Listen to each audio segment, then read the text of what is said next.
Hello friends. तो ये video आपको शुरू में बोरिंग लगेगी, मगर इस वीडियो को यदि एंड तक देखोगे तो आपके लिए काफ़ी इन्फॉर्मेटिव हो सकती है। आज के इस वीडियो में मैं आपको बताऊंगा कि गेमिंग के लिए आपको मैकेनिकल कीबोर्ड यूज़ करना चाहिए या फिर मेम्ब्रेन कीबोर्ड। क्या डिफरेंस इन दोनों कीबोर्ड में ये भी बताऊंगा। तो देखिए, मैकेनिकल कीबोर्ड जनरली लोग गेमिंग के लिए यूज़ करते हैं। एलिवेटेड कीज़ रहती हैं, इसमें सेपरेट की कैप रहता है जिसको आप रिमूव कर सकते हो, और एक टैक्टाइल साउंड रहता है, टैक्टाइल फीडबैक रहता है इन कीबोर्ड्स में। मैकेनिकल कीबोर्ड्स में काफ़ी नॉइजी होते हैं क्योंकि इनमें क्लिकी साउंड हो रहता है। रेस्पॉन्स टाइम अच्छा मिल जाएगा आपको, मगर क्लिकी साउंड रहता है बहुत ज़्यादा, जो कि आपको इरिटेट भी कर सकता है। फ्रेंड्स, केवल आप गेमिंग करना चाहते हो, स्ट्रीमिंग नहीं करना चाहते, रिकॉर्डिंग नहीं करना चाहते, तो आप मैकेनिकल कीबोर्ड पर जा सकते हो। बेहतरीन कीबोर्ड है। साथ साथ में मैकेनिकल कीबोर्ड में हमें कुछ स्पेशलिटीज़ भी दे देते हैं, जैसे एंटी घोस्ट की जनरली आप जब multiple keys of combination of keys use करते हो तो कॉन्फ्लिक्शन ना आए, मतलब कोई प्रॉब्लम ना आए आपको। जैसे आप कभी कभी मल्टीपल टाइम्स शिफ्ट प्रेस कर देते हो तो कुछ अलग ही डिफरेंट टाइप का विंडो ओपन हो जाता है, जो कि आपके गेमिंग में इंटरप्शन डाल सकता है, अगर कुछ और रेस्पॉन्स हो जाता है।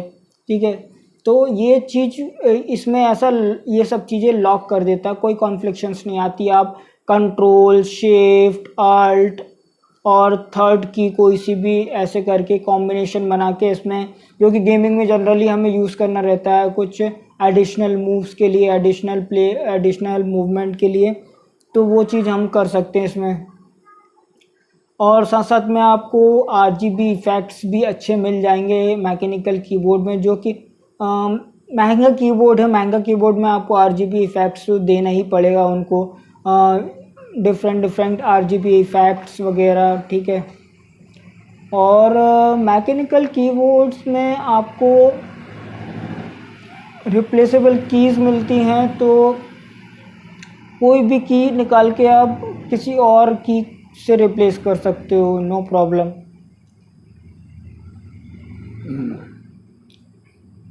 वहीं हम मेम्ब्रेन कीबोर्ड की बात करें, मेम्ब्रेन कीबोर्ड में एक मेम्ब्रेन लगी होती है जिसके थ्रू की प्रेस होता है, फीडबैक होता है। तो मेम्ब्रेन कीबोर्ड जो होता है, मेम्ब्रेन के कारण उसका की प्रेस करने से हमें कोई नॉइस नहीं मिलता, बिल्कुल साइलेंट होता है। मैकेनिकल कीबोर्ड में हम मल्टीपल टाइम्स की प्रेस करते हैं तो कहा जाता है कि कीबोर्ड की जो जो डिज़ाइनिंग होती है, जो मैकेनिज्म होता है, वो गेमिंग के लिए रहता है, इस वजह से उसका कीज़ इतनी जल्दी ख़राब नहीं होती। मेम्ब्रेन कीबोर्ड जनरली आपको प्रोडक्टिव वर्क के लिए यूज़ किया जाता है, तो इसमें आपका ज़्यादा कीज़ यूज़ नहीं करते हो, आप लिमिटेड कीज़ यूज़ करते हो, तो आपको इतना दिक्कत नहीं आती है। वहीं यदि मेम्ब्रेन कीबोर्ड को आप गेमिंग के लिए यूज़ करोगे तो मेरे हिसाब से कोई प्रॉब्लम नहीं आने वाली आपको, और बल्कि साइलेंट रहेगा, रिकॉर्डिंग भी कर सकते हो, स्ट्रीमिंग भी कर सकते हो, नो प्रॉब्लम। मैंने भी पहले मैकेनिकल कीबोर्ड परचेज़ करा था लेकिन बाद में उसको मैंने रिटर्न कर दिया, क्योंकि मैं रिकॉर्डिंग स्ट्रीमिंग करता हूँ, तो जिसकी वजह से वो नॉइज़ जो होता है की प्रेस करने का, वो मुझे रिकॉर्डिंग में आ रहा था, जो कि काफ़ी अनोइंग था। इसलिए मैंने वो रिप्लेस करके और मेम्ब्रेन कीबोर्ड ऑर्डर कर दिया, जो कि मेम्ब्रेन कीबोर्ड जो मैंने मंगवाया है वो भी काफ़ी अच्छा कीबोर्ड है रेड ड्रैगन की तरफ से, और काफ़ी साइलेंट कीबोर्ड है। उसमें भी आप विंडो लॉक की, एंटी घोस्टिंग की, सारे फीचर जो मैकेनिकल कीबोर्ड में दे रखे हैं वो उसमें भी उन्होंने दे रखे हैं। इस वजह से मुझे काफ़ी पसंद आया। महंगा है ये कीबोर्ड, मेरा जो मेम्ब्रेन वाला कीबोर्ड है, क्योंकि मैंने गेमिंग के पर्पज से मंगवाया है, तो ये थोड़ा महंगा पड़ा मुझे, करीबन 1600 का पड़ा ये। वहीं मैं यदि 200-400 रुपये और मिलाऊँ तो मुझे मैकेनिकल कीबोर्ड भी आ जाता। तो उम्मीद करता हूँ आपको डिफरेंस पता लग गया होगा कि आपको कब कौन सा कीबोर्ड यूज़ करना है। थोड़ा सा